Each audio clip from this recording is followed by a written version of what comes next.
Your vet noticed something last year. You probably didn't. Your cat came in eating dry food, came back 6 months later eating wet, and the vet didn't say a word. But she noticed, because cats that switch to wet food don't just change their diet, they change. The way they move through the house is different. The way they interact with you is different. And the reason why has almost nothing to do with nutritional labels. Now, you might be thinking it's just food, a preference thing, like switching from economy to business class, same destination, more comfortable ride. The actual research tells a different story. In 2016, researchers at the Waltham Pet Care Science Institute studied feeding behavior and activity patterns of 47 cats over a 12-week period, tracking hydration levels, play initiation rates, and social interaction frequency. Cats on wet food diets showed a 34% increase in owner-directed social behavior compared to their own baseline on dry food. 34%. That is not a nutritional footnote. That is a personality shift measured in peer-reviewed data. Here's the thing most owners carry as a fixed belief. A grumpy cat is just a grumpy cat, personality locked in. Your cat came out of the womb aloof, and that's the deal. Behavioral researchers at the University of Edinburgh studied feline temperament in 2017 and found something more complicated. Cat social behavior is significantly more malleable than anyone had assumed. Environmental and physiological stresses suppress behaviors that are actually present in the animal. A cat that seems indifferent is often a cat that has been running in a low-grade chronic discomfort so long that the discomfort became the baseline.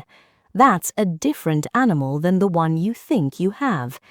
Cats descended from desert hunters. Their thirst drive is biologically suppressed because wild ancestors got nearly all of their moisture from prey, not from standing water, not from a ceramic bowl in the corner of your kitchen. A cat eating dry food is living with approximately 10% of the hydration content their physiology was built to expect. They don't feel desperately thirsty, they feel slightly, persistently off, all the time, every day, and you can't see it. No obvious signals, no coughing, just a steady, invisible tax on their nervous system that compounds over months and years. Chronic mild dehydration in cats doesn't look like pranting or obvious distress, it looks like withdrawal. Sleeping more, less interest in the feather wand, your cat just not feeling like being social today, or tomorrow, or the day after that. That is what was sitting behind the aloofness you thought was personality.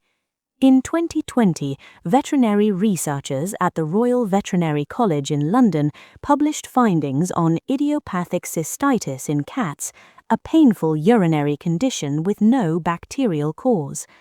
Dietary moisture content ranked among the most significant modifiable factors in feline stress-related illness. Cats on high moisture diets had meaningfully lower recurrence rates. But the finding that didn't make the headlines was this: those same cats showed reduced hiding behavior, reduced startle response, and increased approach behavior toward their owners. Reduced hiding, increased approach. The researchers weren't studying personality, they were studying bladders. But the behavioral data kept showing up anyway, stubborn and consistent across the sample. A cat's kidneys aren't straining, whose bladder isn't irritated, whose body isn't managing a low-grade physiological crisis. That cat interacts with the world differently. It moves differently. It rests differently. It comes to find you when you sit down instead of disappearing when you come home. It interacts with you differently. If you're finding this useful and you haven't subscribed yet, now's a good time. New research-backed cat behavior content every week, and what's coming next is worth sticking around for. Now, here's where the popular advice falls apart. The recommendation for years has been that wet food is a treat, that dry food is nutritionally complete and perfectly adequate for most cats. The Association of American Feed Control Officials set minimum nutritional standards that both formats must meet, so the industry position landed here: equivalent, choose based on cost and convenience. Researchers at the University of Illinois Urbana-Champaign in 2019 found that the equivalence argument had never actually been tested behaviorally. Nutritional panels were being compared, behavioral outcomes were not. Nobody had examined whether a nutritionally complete dry diet produces the same cat as a nutritionally complete wet diet. When they controlled for caloric content and macro ratios and looked only at moisture intake, the behavioral divergence was significant enough that the lead researcher, Dr. Kelly Swanson, described the effect as underappreciated in clinical practice. Underappreciated, that's the scientific word for something important that everyone missed. The behavioral difference between a well-hydrated cat and a chronically underhydrated one was sitting right there in the data, and the question simply had not been asked. Now, here's the layer almost nobody talks about. Your cat's hunting instinct and its social behavior share a neurological root, both driven by the same motivational circuitry. A cat that's physiologically suppressed doesn't just hunt less, it socializes less, plays less, initiates less. These aren't separate behaviors with separate causes, they're expressions of the same underlying activation level. When chronic dehydration and low-grade urinary discomfort drag that activation down, the cat disappearing behind the sofa is the same cat that stopped jumping for toys 6 months ago. You thought it was age. You thought it was just who they were. It wasn't either of those things. In 2021, a study published in Applied Animal Behavior Science tracked 31 cats transitioning from dry to wet food over 8 weeks. Not kittens. Average age was 6 years. Owners reported measurable behavioral changes within the first 3 weeks. Vocalization toward owners increased. Lap-sitting increased. Morning greeting behavior increased. The researchers noted that the timeline of behavioral change was faster than kidney function improvement alone could explain. Their conclusion: immediate relief from mild chronic discomfort produced an almost immediate behavioral response. Almost immediate. 3 weeks in a 6-year-old cat, not a kitten rewiring itself during a critical developmental window, a middle-aged cat that most owners would have written off as set in its ways. That's not a quirk, that's a nervous system that was waiting the whole time, ready to change the moment the conditions finally let it. Here's what happens physiologically when a cat's body finally gets adequate moisture. The hypothalamic pituitary adrenal axis, the stress response system, begins to downregulate. Cortisol drops.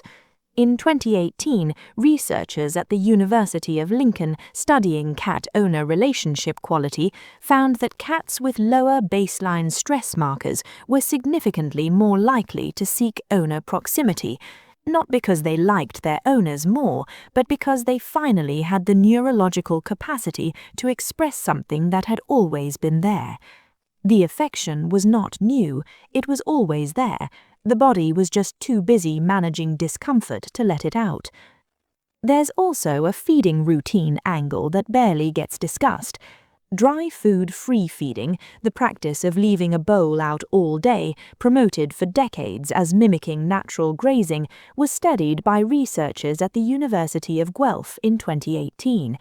The majority of ad libitum dry food cats, overate, developed higher body fat percentages and showed reduced activity, but they also showed lower rates of owner interaction.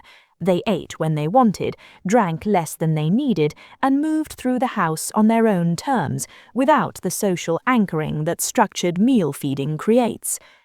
Meal timing matters because anticipation is social.